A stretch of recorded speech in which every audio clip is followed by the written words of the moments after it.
Magsitayo po ang lahat.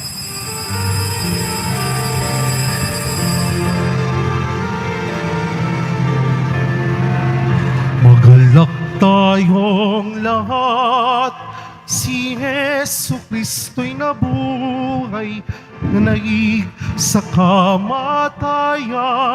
Hallelujah, hallelujah. Sa ngalan ng Ama at ng Anak at ng Espiritu Santo, Amen. ang pagpapala ng ating Panginoong Hesu Kristo, ang pag-ibig ng Diyos Ama, at ang pakikipagkaisa ng Espiritu Santo naway sumainyong lahat. At sumaiyo rin. Mga kapatid, aminin natin ang ating mga kasalanan upang tayo maging marapat gumanap sa banal na pagdiriwang. Inaamin ko sa makapangyarihang Diyos At sa inyo mga kapatid, na lubha akong nagkasala sa isip, sa salita at sa gawa, at sa aking pagkukulang. Kaya isinasamo ko sa mahal na Birhen Maria, sa lahat ng mga anghel at mga banal, at sa inyo mga kapatid, na ako'y panalangin sa Panginoong ating Diyos. Kawaan tayo ng makapangyarihang Diyos, patawarin tayo sa ating mga kasalanan, at patnubayan tayo sa buhay na walang hanggan. Amen. Panginoon, kaawaan mo kami. Panginoon, kaawaan mo kami. Kristo, kaawaan mo kami. Kristo, kaawaan mo kami. Panginoon, kaawaan mo kami. Panginoon, kaawaan mo kami. Manalangin tayo. Ama naming makapangyarihan, ang pagkabuhay ng iyong minamahal na anak, kami ay binibigyan mo ng buhay na walang wakas. Pagalooban mo kami ng pananalig at pag-asang matatag upang wag naming pag-alinlanganan ang katuparan ng pangako mong batig naming mangyayaring tiyakan sa pamamagitan ni Jesucristo kasama ng Espiritu Santo magpasawalang hanggan. Amen. Magsiupo muna po ang lahat.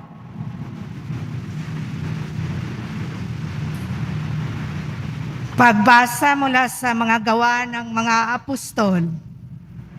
Noong mga araw na iyon, may mga Hudyong dumating doon mula sa Antioquia at Iconio. Sinulsulan nila ang mga tao laban kay Pablo at kanilang binato siya. Pagkatapos, kinaladkad siya sa labas ng bayan sa pag-aakalang patay na. Subalit ng paligiran siya ng mga alagad, nagtindig si Pablo at pumasok sa lungsod. Kinabukasan, nagtungo sila ni Bernabe sa Derbe.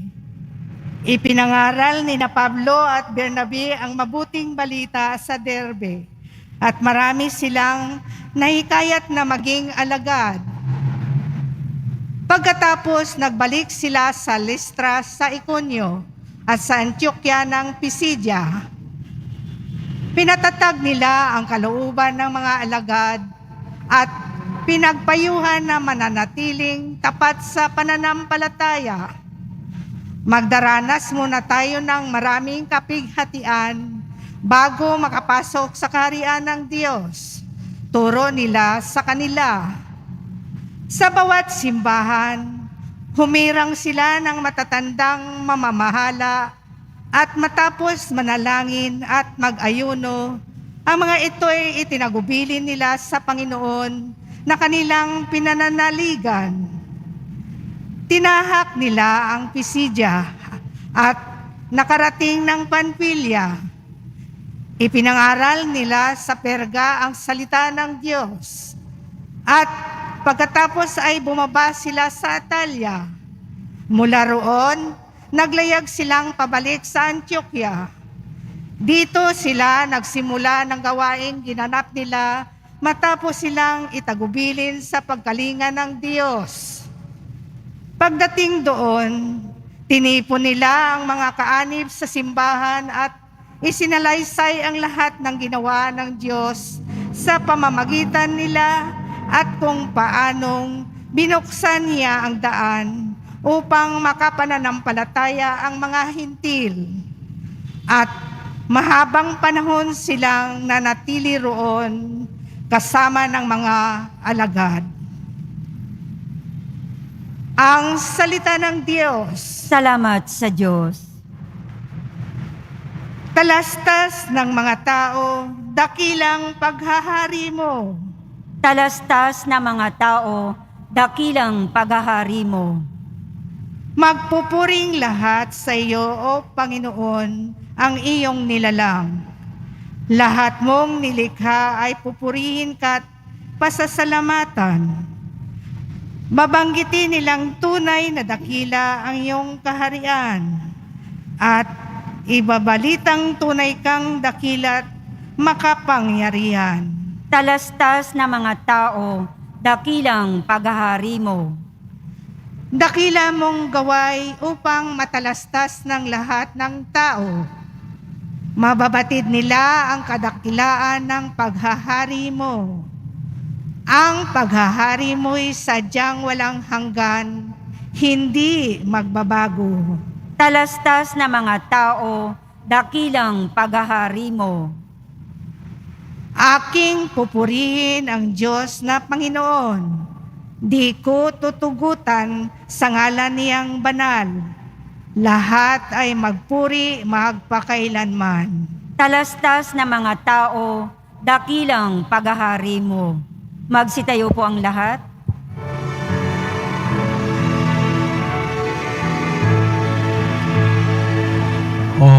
Hallelujah,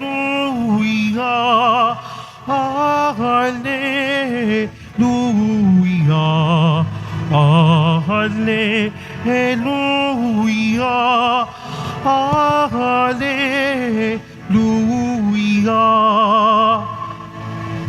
Si Kristo'y lang magtiis, ng tagumpay nga'y makamit, at sumati ng langit. Hallelujah, Hallelujah, Hallelujah, Hallelujah.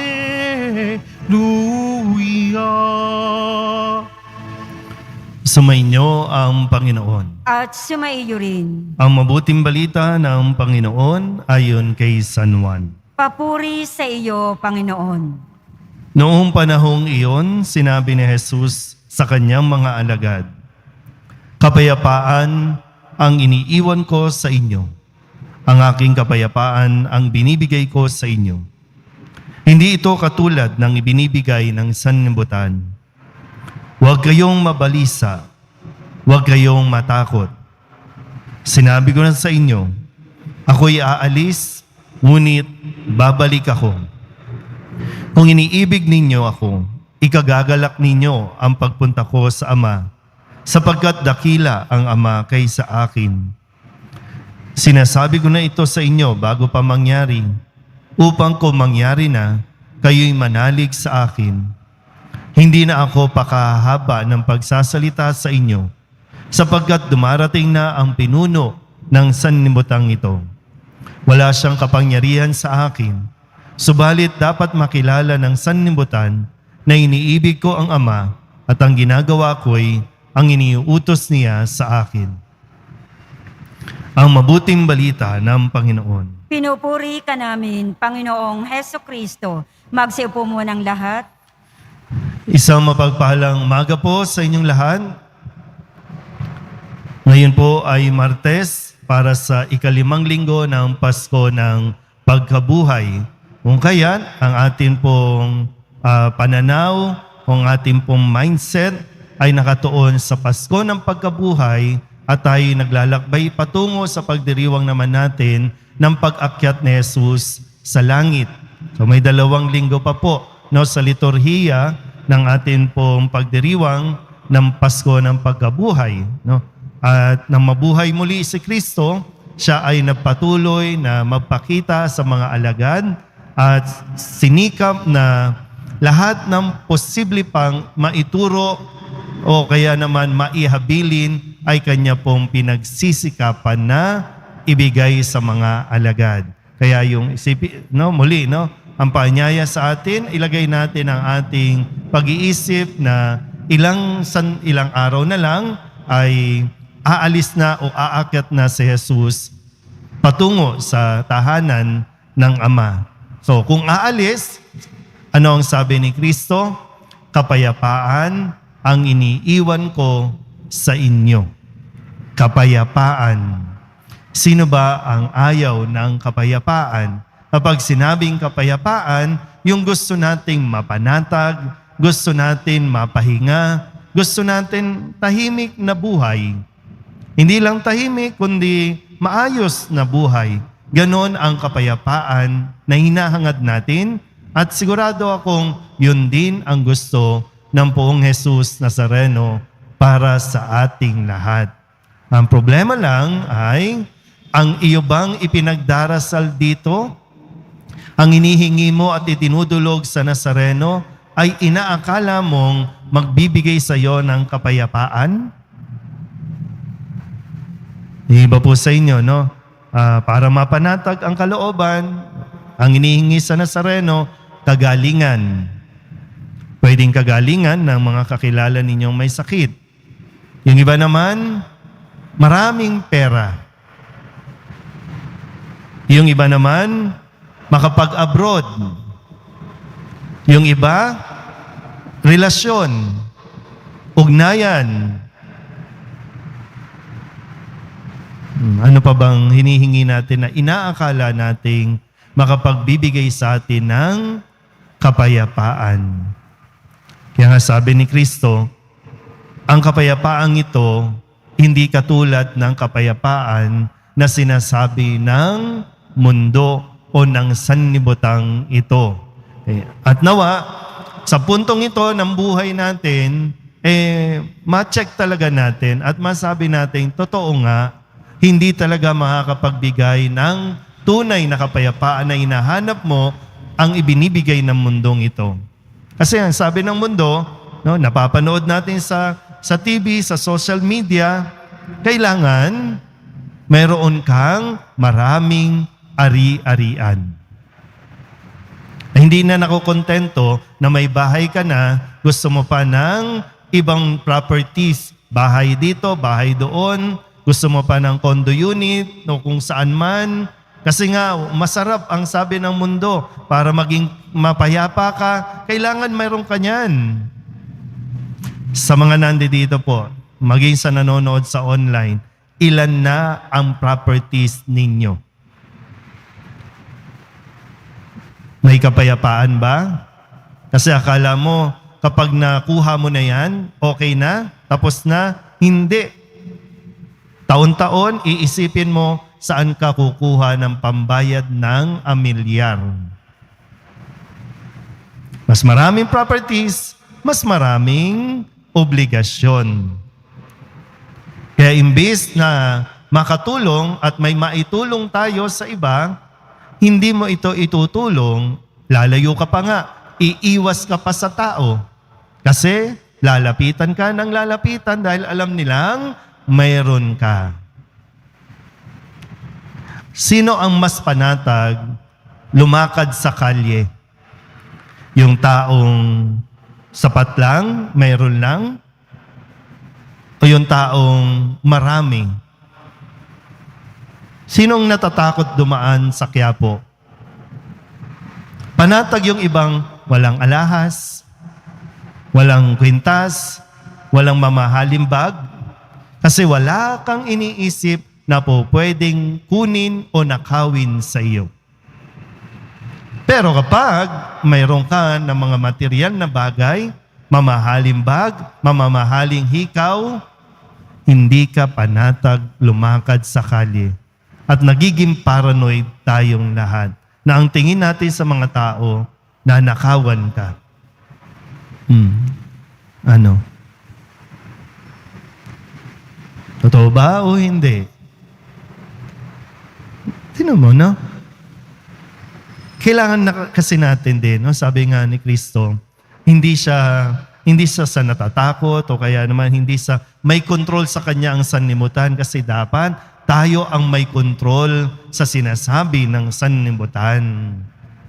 Na mas pakinggan mo ano ang sinasabi ni Kristo. Mas tanggapin natin ano ang ibinibigay ni Kristo para sa atin. Kaysa sa kung ano ang gustong sabihin ng mundo na dapat mayroon ka. Kayo po ang nakakaalam din at kayo ang nakakakilala sa inyong mga sarili. So kung ano bang mayroon ka ngayon, may kapayapaan ba o wala? Kasi kahit mayroon ka na, tandaan niyo po, at sana wag tayong mainggit doon sa tingin natin masigit na mayroon kaysa sa kung anong mayroon tayo. Kasi kung ang pinaka-importante, no, na sana makita ng bawat isa, pag nasa atin si Kristo, may kapayapaan sa buhay natin kahit wala tayo ng mga material na bagay.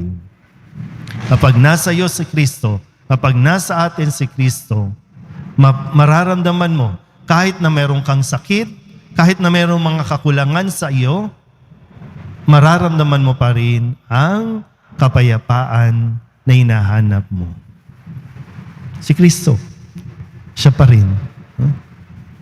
Siyempre, sabi nga po, mapagbiyaya ang Diyos. Hindi naman madamot ang Diyos.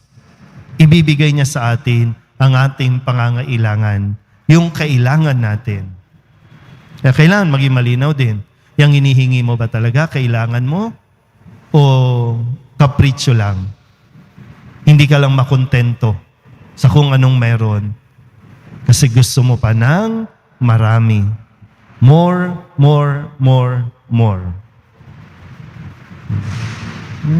Hanggat hindi tayo tumitigil, umihinto sa pag-asam ng mga mas marami pang mga bagay sa buhay natin, hindi ka magkakaroon ng kapayapaan. Amen? Magsitayo po ang lahat. Minamahal ko mga kapatid, ang pinakadakilang handog sa atin ng ating Panginoong muling nabuhay ay ang kapayapaang hindi maibibigay ng mundo. Sa ngalan niya, hingin natin sa Ama ang lahat ng ating mga pangangailangan. Ang ating pong itutugon, Panginoon, ipagkaloob mo sa amin ang iyong kapayapaan. Panginoon, ipagkaloob mo sa amin ang iyong kapayapaan. Ang mga pinuno ng simbahan, naway magsikap na itaguyod ang lahat ng tao tungo sa pagkakaunawaan, pagtutulungan at kapayapaan. Manalangin tayo. Panginoon, ipagkaloob mo sa amin ang iyong kapayapaan. Ang mga mamayan ng lahat ng bansa, naway magtaguyod ng katarungan at kapayapaan. Manalangin tayo. Panginoon, ipagkaloob mo sa amin ang iyong kapayapaan. Ang mga naliligalig, natatakot at nababagabag, naway makatagpo ng tunay na kapayapaan at kaligayahan. Manalangin tayo. Panginoon, ipagkaloob mo sa amin ang iyong kapayapaan. Ang ating mga tahanan at lugar ng hanap buhay, naway maghari ang kapayapaan at pag-ibig. Manalangin tayo. Panginoon, ipagkaloob mo sa amin ang iyong kapayapaan. Ang mga yumao, naway magtamasa ng walang hanggang kapayapaan. Manalangin tayo. Panginoon, ipagkaloob mo sa amin ang iyong kapayapaan. Panginoong Diyos, ipagkaloob mo sa amin ang kapayapaang kailangan namin. Tulungan mo kaming makipagkasundo sa aming mga sarili, sa aming kapwa at higit sa lahat, sa aming mga kaaway. Inihiling namin ito sa pamamagitan ni Kristo na aming Panginoon. Amen. Magsiupo muna ang lahat.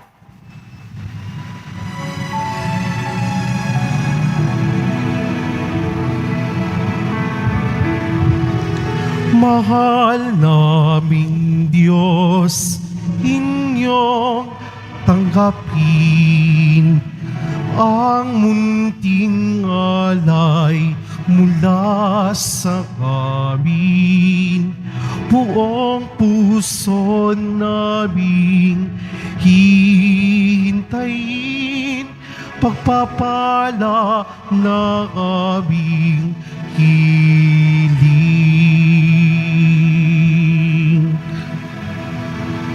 Magsitayo po ang lahat.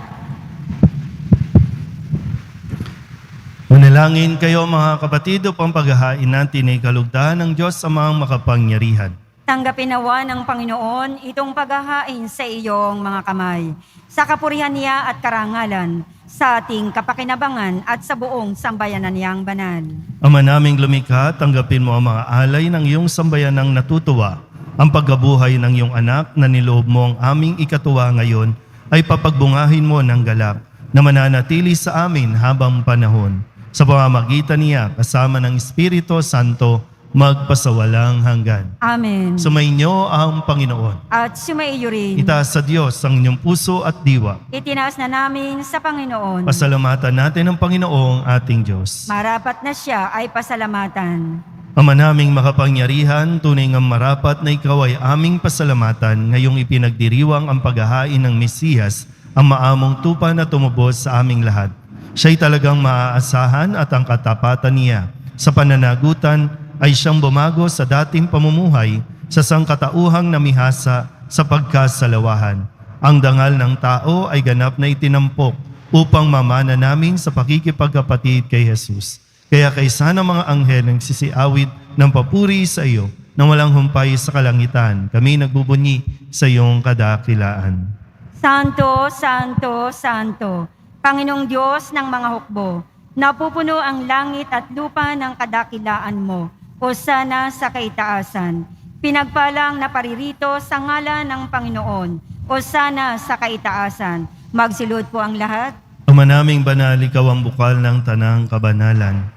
Kaya't sa pamamagitan ng iyong Espiritu, gawin mong banal ang kaloob na ito upang para sa aming maging katawan at dugo ng aming Panginoong Hesukristo. Bago niya pinagtiis ang kusang loob na maging handog, inawakan niya ang tinapay, pinasalamatan kaniya, pinaghati-hati niya iyon, iniabot sa kanyang mga alagad at sinabi, tanggapin ninyong lahat ito at kanin, ito ang aking katawan na ihahandog para sa inyo.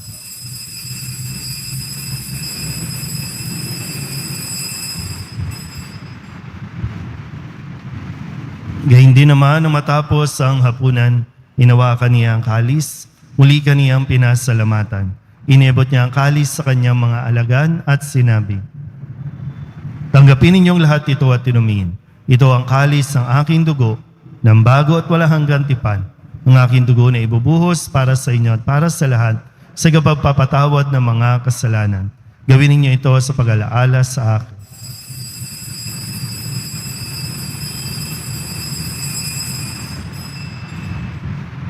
Magsitayo po ang lahat.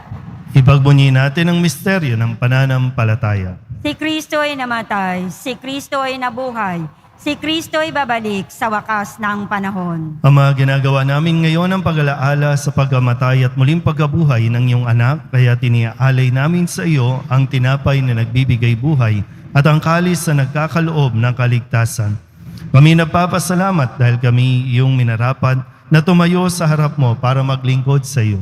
Isinasamo namin kami magsasalo-salo sa katawan at dugo ni Kristo ay mabuklod sa pagkakaisa sa pamamagitan ng Espiritu Santo. Ama, lingapin mo ang iyong simbahang laganap sa buong daigdig. Puspusin mo kami sa pag-ibig kaysa ni Francisco na aming Papa at ni Jose na aming Obispo at ng Tanang Kaparian. Alalahanin mo rin ang mga kapatid naming nahimlay na may pag-asang sila'y muling mabubuhay, gayon din ang lahat ng mga pumanaw.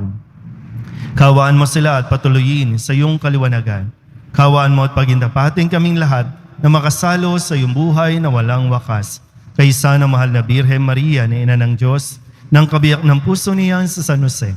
Kaysa ng mga apostol at ng lahat ng mga banal na namuhay dito sa daigdig ng kalugod-lugod sa iyo, may pagdiwang nawa namin ang pagpupuri sa ikararangal mo sa pamamagitan ng iyong anak na aming Panginoong Hesukristo. Sa pamamagitan ni Kristo, kasama niya at sa Kanya, ang lahat ng parangal at papuri ay sa iyo, Diyos amang makapangyarihan, kasama ng Espiritu Santo, magpasawalang hanggan.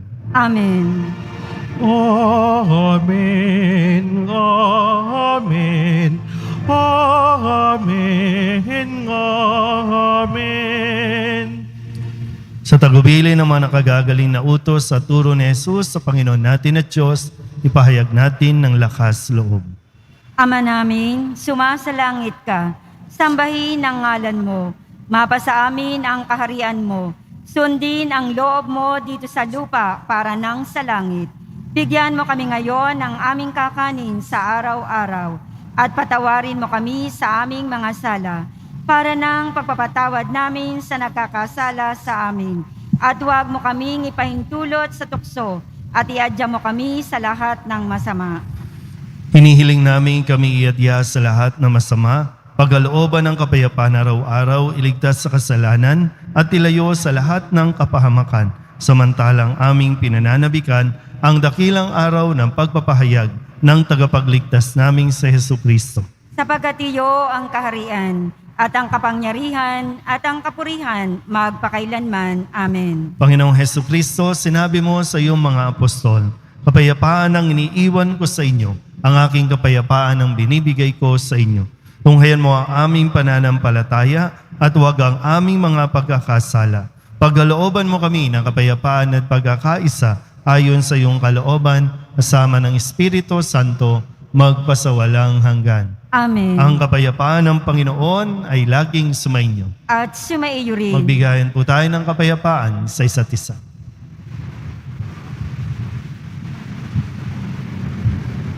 Kordero ng Diyos na nag-aalis ng mga kasalanan ng sanlibutan, maawa ka sa amin. Kordero ng Diyos na nag-aalis ng mga kasalanan ng sanlibutan, maawa ka sa amin. Kordero ng Diyos na nag-aalis ng mga kasalanan ng sanlibutan, ipagkaloob mo sa amin ang kapayapaan. Magsilod po ang lahat. Ito ang kordero ng Diyos. Ito ang nag-aalis ng kasalanan ng sanlibutan. Mapalad ang mga inaanyayahan sa kanyang piging. Panginoon, hindi ako karapat-dapat na magpatuloy sa iyo, ngunit sa isang salita mo lamang ay gagaling na ako. Katawan ni Kristo, Amen.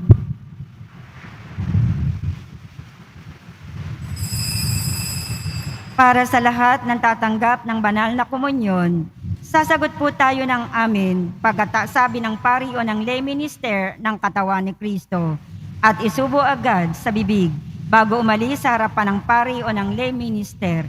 Sumunod po tayo. Maraming salamat po.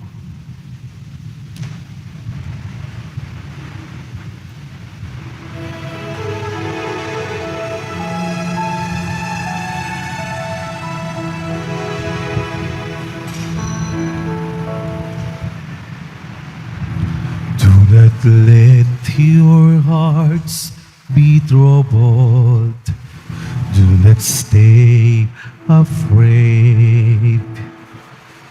It is really I whom you see. I offer you now my peace. I have waited for this moment to be with you again. In my heart you'll remain. In your hearts I stay. I am with you till the end of your days. I am in you. Have faith that I hold you even when you let go. And I love you, you must know.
I am in you.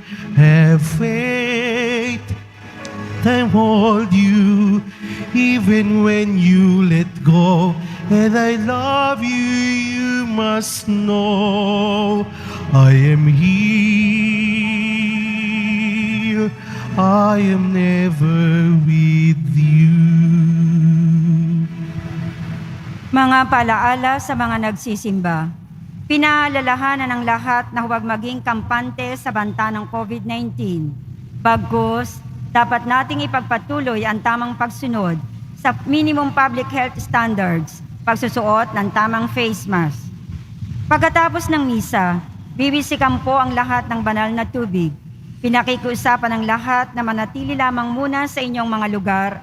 Tanging sa Quezon Boulevard o sa Plaza San Juan lamang ang labasan ng lahat. Sumunod po tayo. Maraming salamat po sa inyong pagdalaw at pagsisimba sa Basilica Menor ng Itim na Nazareno. Magsitayo po ang lahat. Manalangin tayo. Ama naming mapagmahal, tunghayan mo at lingapin ang iyong sambayanan na minarapat mong makinabang sa piging ng pangmagpakailanman. Ipagkaloob mong kami maluwalhating makarating sa pagkabuhay na magtatampok sa amin sa iyong piling sa pamamagitan ni Jesucristo kasama ng Espiritu Santo magpasawalang hanggan. Amen. Sumainyo ang Panginoon. At sumaiyo rin. Manalangin tayo para sa pagbabasbas. Mahal na pong Jesus Nazareno, inihayag mo sa pamamagitan ng krus ang walang maliw na pag-ibig ng Diyos sa sangkatauhan. Pakinggan mo ang kahilingan ng iyong angkan na nagsusumamo sa iyo. Makamtanawa nila ang iyong katugunan at tanggapin ang kasagutan na may utang na loob na tinatanaw. Basbasan din po ninyo ang mga dala-dala nilang mga imahin at dasalan at lahat ng mga may karamdaman. Sa pamamagitan ng bendisyon na ito, naway maalala nila ang mga pangako nila noon sa binyag na ikaw ang kanilang ibigin at paglilingkuran bilang Panginoon magpasawalang hanggan. Amen. At pagpalain kayo ng makapangyarihang Diyos, Ama at Anak at Espiritu Santo. Amen. Umayo kayong taglay ang kapayapaan ng Poong Jesus Nazareno. Salamat sa Diyos. Magandang umaga po.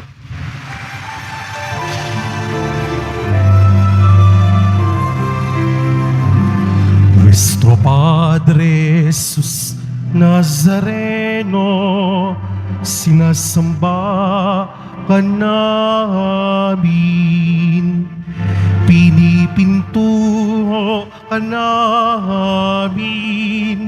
Aral mo ang aming buhay at kaligtasan.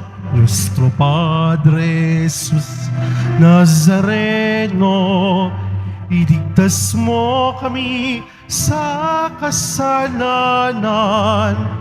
Ang krus mong kinamatayan ay sagisag ng aming kaligtasan. Nuestro Padre Jesus Nazareno, dinarangal ka namin. Nuestro Padre Jesus Nazareno, nilulwalhati ka namin. Nuestro Padre Jesus Nazareno, dinarangal ka namin. Nuestro Padre Jesus Nazareno, nilulwalhati ka namin.